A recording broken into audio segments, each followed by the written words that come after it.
जब तक नामांकन दाखिल नहीं करेंगे हम लोग नहीं मानेंगे। चिराग पासवान बोले, तीनों राज्यों में इंडिया गठबंधन की हार का जिम्मेदार मुख्यमंत्री नीतीश कुमार।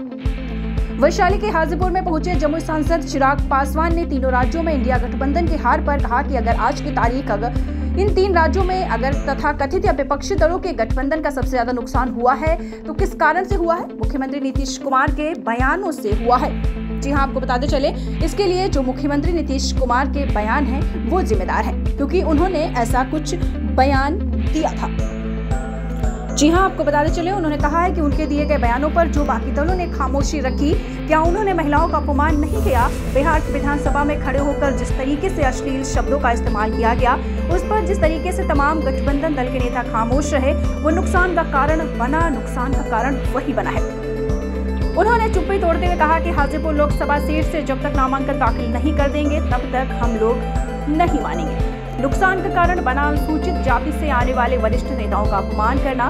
मेरे पिता आदरणीय रामविलास पासवान जी शामिल हैं, ऐसा चिराग ने कहा। जीतन राम मांझी हैं। जिस तरीके से अपशब्दों का इस्तेमाल बिहार की विधानसभा में किया गया, जिसका प्रमुखता से जिक्र भारत के प्रधानमंत्री नरेंद्र मोदी ने हर सभा में किया, उस पर जिस तरीके से तमाम इंडिया गठबंधन के नेता उसमें खामोश रह गए, जिस तरीके से सनातन धर्म को समाप्त करने की बात की जाती है, उस पर जिस तरीके से खामोश नेता रहे हैं, यही तमाम कारण जिम्मेदार है। जी हाँ, उन्होंने कहा है कि सबसे बड़ी जिम्मेदारी जाति जनगणना करेंगे।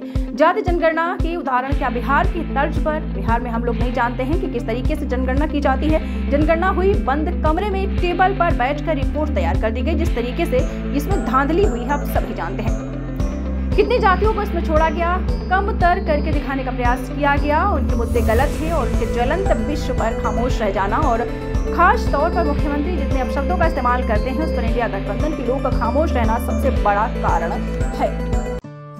दीक्षांत एडुटेक लाया है दीक्षांत डिजिटल क्लास। दीक्षांत डिजिटल क्लास का उपयोग कर छात्र बना सकते हैं पढ़ाई को बेहद आसान और मजेदार। दीक्षांत डिजिटल क्लास को स्कूल में बैठकर देखना है तो पेन ड्राइव और स्मार्ट टीवी बनेगा सही माध्यम। चलिए अब ये भी जानते हैं कि दीक्षांत डिजिटल क्लास का फी स्ट्रक्चर क्या होगा। नर्सरी से लेकर यूकेजी के लिए 7,000, नर्सरी से लेकर दूसरी कक्षा के लिए 12,000, नर्सरी से लेकर 5वीं तक के लिए 18,000, नर्सरी से लेकर 8वीं तक के लिए 24,000, नर्सरी से लेकर 10वीं तक के लिए 30,000।